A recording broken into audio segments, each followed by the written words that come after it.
streicht's Mami über die Haare und flüstert liebevoll.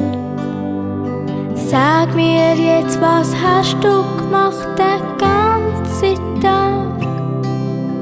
Und ich spür, dass ich gar nichts sagen mag.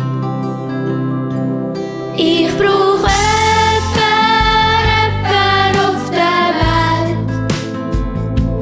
wo sich immer hinter mich grad stellt, wo mit mir grad so dick und dünn mich einfach gern hat, grad wie ich bin.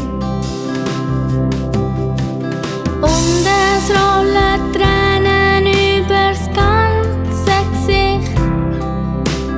Weisst du, dass mir die Lisa sagt, sie mög mich nicht?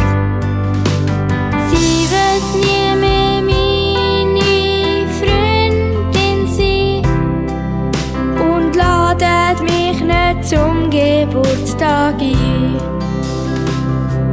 Ich brauch jemanden auf der Welt,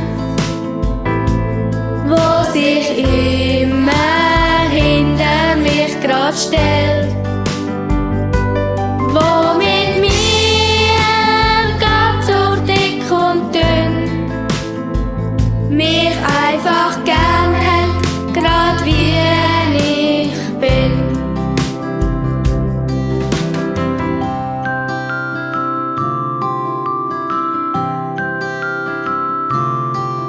Wenn's Mami mich dann fragt, wie es jetzt der Lisa geht, glaub ich, dass sie mich wohl gar nicht mehr versteht.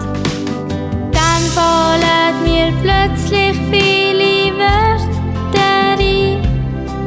Auch ich bin heute zur Lisa fies gsi. Ich brauch jemanden auf der Welt, wo sich immer hinter mich grad stellt, wo mit mir grad so dick und dünn mich einfach gern hat, grad wie ich bin. Und dass ich ehrlich bin, findet's Mami gut. Das macht mir für den nächsten Morgen wieder Mut. Ich spüre in mir auf einmal noch eine neue Kraft. Ohne sie hätte ich's wohl gar nicht geschafft.